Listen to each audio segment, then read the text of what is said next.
अब बात करेंगे हम खेलों की।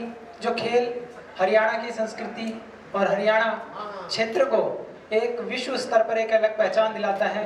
तो मैं हरियाणा के खेलों में क्या बदलाव हुआ इन 8 वर्षों में और क्या युवाओं को मिला और क्या नहीं मिल पाया, उस चर्चा के लिए हॉट सीट पर बुलाना चाहूंगा समाज सेवी बड़े भाई धर्मेंद्र फौजी जी को, जिला अध्यक्ष हैंडबॉल संघ गुरुग्राम।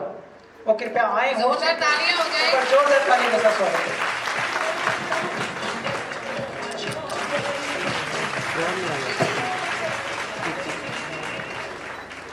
धर्मेंद्र जी की एक अलग छवि है। हम सिर्फ एक पक्ष को लेकर नहीं कहते, आपको जो कोविड टाइम में है सिविल डिफेंस को लेकर भी काफी चर्चा में रहे हैं। उसके बाद बच्चों को जो है सशक्तिकरण करने में भी काफी जो है वो चर्चा में रहते हैं। किसी गरीब को खाना खिलाने की बात हो, उसको जो है उसके कैरियर को ग्रोथ देने की बात हो, तो लगातार जो है सुर्खियां बटोरते हैं धर्मेंद्र फौजी।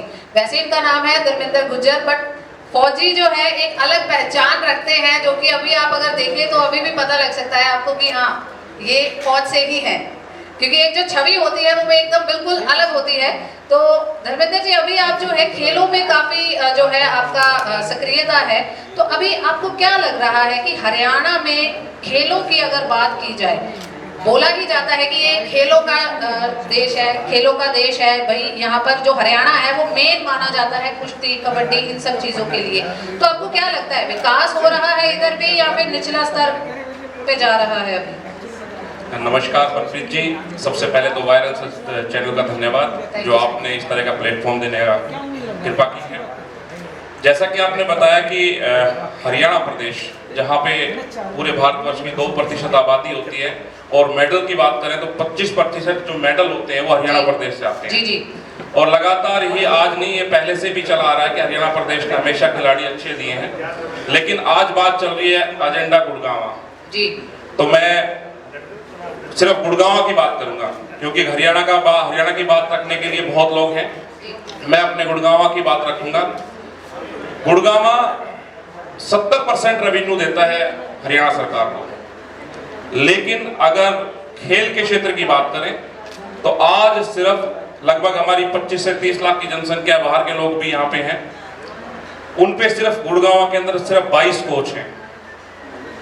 और इतनी बड़ी आबादी पे जहां लाखों बच्चे प्रैक्टिस कर रहे हैं, मेहनत कर रहे हैं, वहां पे क्या 22 कोच पर्याप्त हैं?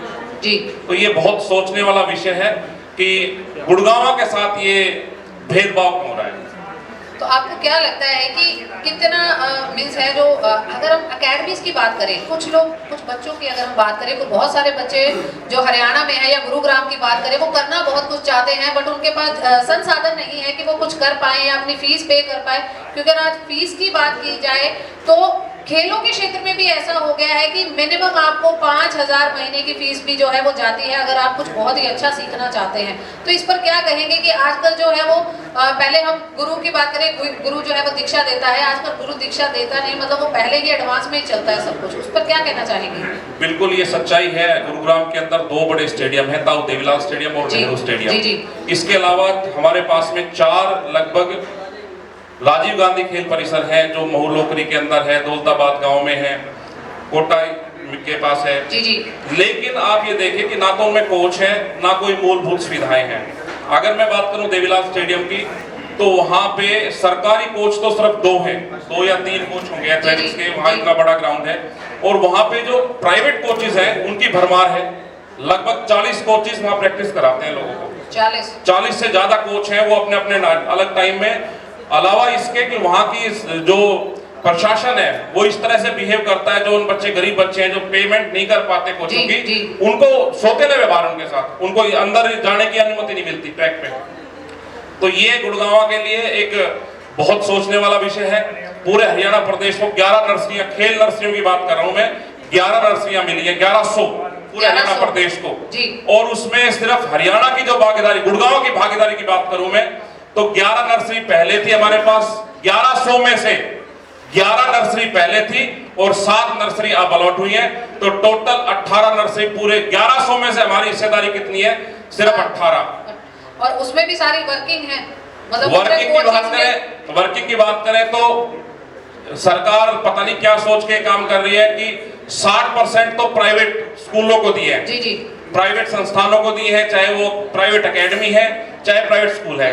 मंत्री जी, मैं जब तक हमारे हरियाणा गुड़गांव की मैं गुड़गांव की बात करूंगा, सिर्फ गुड़गांव में 246 गांव है। 246 गांव में अगर हर गांव में नहीं तो हर 4 गांव के बीच में अगर एक नर्सरी दे दी जाए तो उससे खेलों का विकास होगा।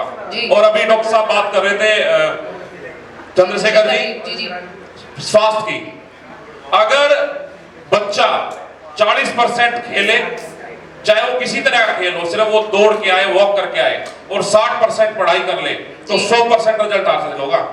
लेकिन हम तो पता नहीं हमारे साथ में क्या ये हो रहा है गुड़गांव के साथ में सुतले व्यवहार, कि जब भी हम बात करते हैं, खेल नर्सरी की बात करें, कोचिस की बात करें, इंफ्रास्ट्रक्चर की बात करें, स्टेडियम की बात करें, 25 लाख की पॉपुलेशन है और उस पे आप स्टेडियम देते हो तो और नर्सरियां जहां 1100 नर्सरियां पूरे प्रदेश को मिली है, वहां पे हमारी हिस्सेदारी 18। आपको क्या लगता है कि क्या करना चाहिए कि हर एक बच्चा जो कर तो सकता है, स्टेमिना भी है उसका, बट हम जो है या हम कहें कि सत्ता के नाते या फिर हम कहें प्रशासन के नाते हम उनको मौका नहीं दे पा रहे, ऐसा क्या होना चाहिए गुरुग्राम में कि सही में विश्व पटल पर जो है एक गुरुग्राम का नाम है सबको याद रहे? देखिए, जैसा कि आपने पहले भी कहा था ये बात कि हमारी जो गुड़गांव की 246 गांव है और 246 गांव में हर गांव में लगभग सरकारी स्कूल है, नहीं तो 150 स्कूल तो मान के चलिए सरकारी स्कूल। तो हम क्यों नहीं उन सरकारी स्कूलों को अच्छा बढ़ावा दें? क्यों हम प्राइवेट लोगों को ज्यादा बढ़ावा दे रहे हैं? प्राइवेट स्कूल तो फीस इतनी ले रहे हैं, उनकी 10-10 हजार फीस है, उसके बाद में वो कोच अलग से फीस लेते हैं, तो बच्चा कहाँ करेगा?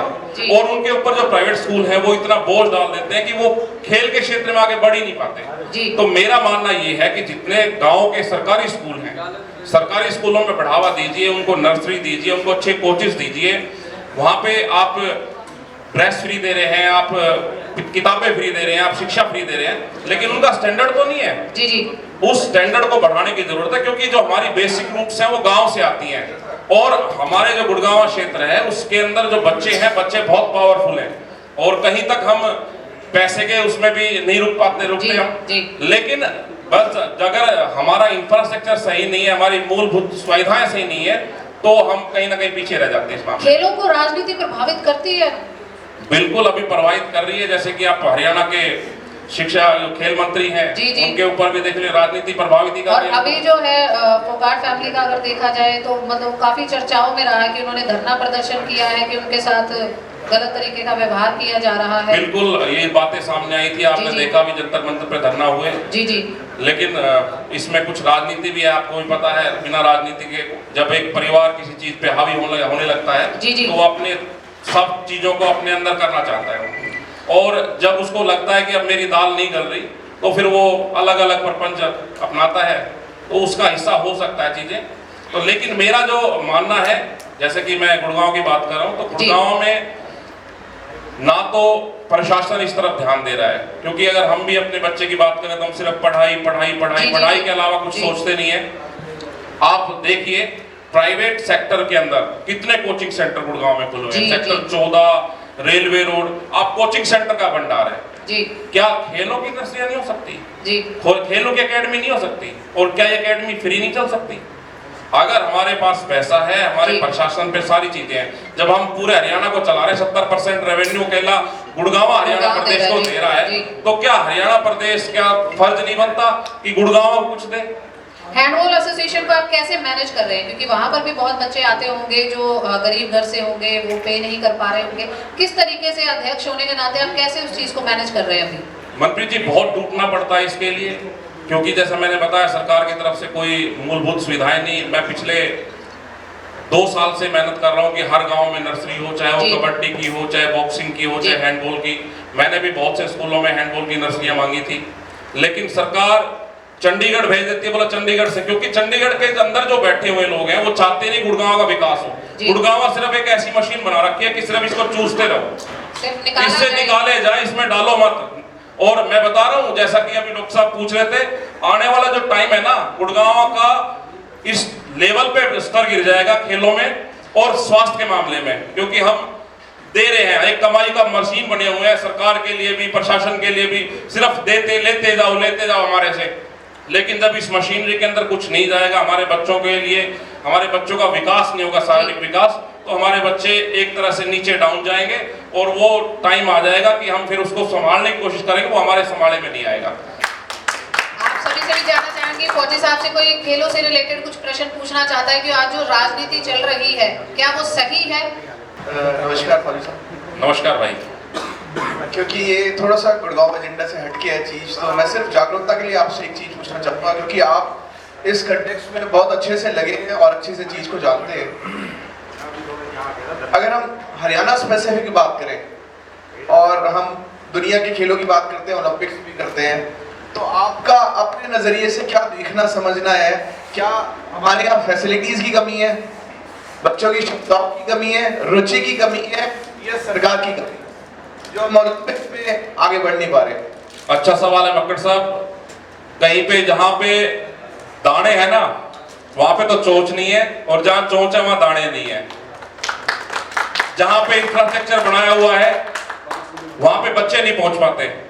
आप बड़े बड़े संस्थान देखिए, गुड़गांव शहर की बात कर रहा हूं, जो सरकारी संस्थान बने हुए हैं, चाहे किसी तरह का संस्थान लगा लिए, वहां पे इतने अच्छे अच्छे 20-20 लाख रुपए के टेनिस के कोर्ट, बैडमिंटन के कोर्ट, गोल्फ कोर्स बने हुए हैं, लेकिन वहां तक हमारे जो लोकल बच्चे हैं, जो गरीब बच्चे हैं, गरीब तबका, उनकी पहुंच ही नहीं है। और जहां पे बच्चे हैं, अब मैं बात करूं मेरे गांव की, मोहम्मदपुर झाड़सा की, मैं बात करूं महू लोकरी की, मैं बात करूं दौलताबाद धनवापुर की, वहां कुश्ती, कबड्डी, हैंडबॉल के इतने बच्चे हैं, लेकिन वहां पे ना तो ग्राउंड है, ना पे वहां कोच है।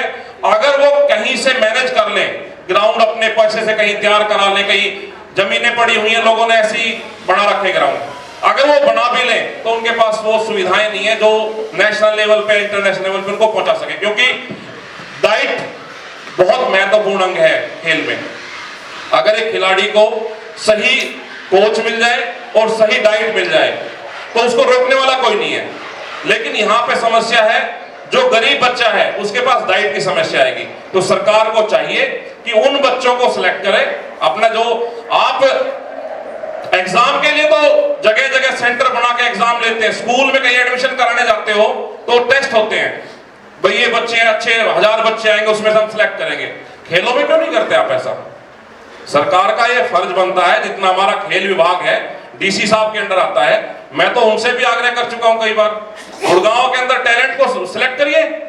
टैलेंट की कोई कमी नहीं है, टैलेंट भरपूर है, हर आदमी में अपना टैलेंट है, उसको पहचानने की जरूरत है, उसको एक सही दिशा देने की जरूरत है। हम टैलेंट की कदर नहीं कर रहे। क्यों नहीं कर रहे? क्योंकि हम भागा भाग है, पैसे के पीछे लगे पड़े हैं, पूरा गुड़गांव लगा हुआ है। कोई राजनीति, अभी बात कर रहे थे, डावर साहब बात कर रहे थे कि भ्रष्टाचार हो रहा है, मैं राजनीति में नहीं जाऊंगा, लेकिन खेलों में भी राजनीति हो रही है आजकल। कोई कोच है जो सरकारी स्कूलों में नर्सरी ना दिला के कहीं प्राइवेट में दिलाता है, क्योंकि उसको वहां से पैसा मिलता है, कमीशन मिलता है उसको, वहां उसके बच्चे ऑलरेडी कोचिंग करा रहे हैं। वो अगर उसने वहां सरकारी स्कूल में नर्सरी दिला दी तो उसको वहां जाना पड़ेगा, क्योंकि उसकी ड्यूटी बनती है। लेकिन वो क्या काम करेगा? जहां वो सेंटर चलाता है वहीं पे वो जाएगा, वहीं पे वो बच्चों को बुलाएगा, क्योंकि प्राइवेट से भी पैसे ले रहा है, बच्चों से भी पैसे ले रहा है, अपनी जेबें गरम कर रहा है। तो ये सोचने की बात है, कोचों को सोच। और सबसे बड़ी बात, कोचों की कमी। पूरे गुड़गांव में सिर्फ 22 कोच हैं। आपके पास ना ताइक्वांडो का कोच है, ना जूडो का कोच है, ना तीरंदाजी का कोच है, ना आपके पास फेंसिंग का कोच है, ना आपके पास कबड्डी का कोच है, और एकेडमियों में कोचिंग कर रहे हैं लोग। तो सोचने की बात है, सरकार को भी इसके ऊपर ध्यान देना चाहिए, और हम खुद भी इस में मुहिम में हिस्सा बन सकते हैं कि हम क्यों नहीं, जब हम पार्क की सफाई करा सकते हैं तो स्टेडियम क्यों नहीं बनवा सकते। कहीं ना कहीं ये जनप्रतिनिधियों के ऊपर भी है, जो यहाँ पर मौजूद है वो जनप्रतिनिधि के रूप में है, तो उनको भी कहीं ना कहीं इनिशिएटिव लेना चाहिए इन चीज़ों का, कि अपने जो एरिया है उसमें भी आप देखें कि अगर कोई प्रतिभाशाली बच्चा है तो उसको किस तरीके से बढ़ाया जाए, किस तरीके से उसको सुविधाएं दी जाए। बिल्कुल मनप्रीत जी, मैं तो कहना चाहूंगा, यहाँ पे सारी, मैं देख रहा हूँ सारे मेयर प्रत्याशी और पूरी लॉबी है यहाँ पे, हर एक पार्टी से है। मैं तो आपसे एक अनुरोध कर सकता हूँ, ना मेरा किसी पार्टी से कोई विशेष लगाव है, अच्छे व्यक्ति जहां भी जिस पार्टी में होंगे उनका मैं सम्मान करता हूं, वो किसी भी पार्टी के हो, जो काम करता है उसके लिए हमेशा मैं खड़ा मिलूंगा। और मैं तो आप सबसे निवेदन करता हूं कि गुड़गांव के विकास के लिए, अपने बच्चों के विकास के लिए, आपको खेलों का बढ़ावा देना बहुत जरूरी है। अगर आपके बच्चे शारीरिक स्वास्थ्य नहीं है तो मानसिक स्वास्थ्य नहीं हो सकते। तो आप सबसे निवेदन है कि आप अपने बच्चों को, अपने आस पड़ोस के बच्चों को, अपने वार्ड के बच्चों को, अपने गुड़गांव के बच्चों के लिए एक अच्छा प्लेटफॉर्म देने की कोशिश करें, जिससे कि वो उनका पूर्ण विकास हो सके। बहुत बहुत धन्यवाद फौजी साहब हमसे बात करने के लिए। एक बार तालियां हो जाए फौजी साहब के लिए। आप कुछ पूछना चाह रहे हैं अमित जी? जी जपी, माइक दे दीजिए अमित जी को। नमस्कार भाई साहब। मेरी एक छोटी सी वर्ड, जो आप देवीलाल स्टेडियम की बात कर रहे हो ना, उसके अंदर एक तो जो गरीब बच्चा है तो कोई है, तो 100 रुपये इन्होंने एंट्री फीस रखी हुई है, कार्ड बनाते हैं क्रिकेट का झूठा, 100 रुपये लेते हैं। और दूसरा सर, ये जब तक अगर बीजेपी वाले मुख्यमंत्री का एक ग्राउंड के अंदर हेलीकॉप्टर नहीं रोक पाएंगे तो क्या खेलों को हम प्रोत्साहन देंगे। एक पे तो ट्रैक बना रखा है इन्होंने, दूसरा जो ग्राउंड है, जैसे फुटबॉल का गुड़गांव में कोई ग्राउंड ही नहीं है, कहीं भी जो है वो पत्ते लगा दे, पत्ते खेलने के लिए स्टूल बिछा दिए, पेड़ लगा दिए, बुड्ढे पत्ते खेलते हैं वहाँ। कोई भी फुटबॉल का कोई गुड़गांव में ग्राउंड बता दो, जो एक ग्राउंड है वहाँ मुख्यमंत्री जी का हेलीकॉप्टर आता है तो वो भी ग्राउंड खत्म कर दिया। ये हेलीकॉप्टर रुक जाए और एक उस ग्राउंड के अंदर एंट्री फीस फ्री हो जाए तो हमारे शहर को भी एक ग्राउंड मिल जाएगा सर। बिल्कुल, बहुत अच्छा प्रश्न भी किया है।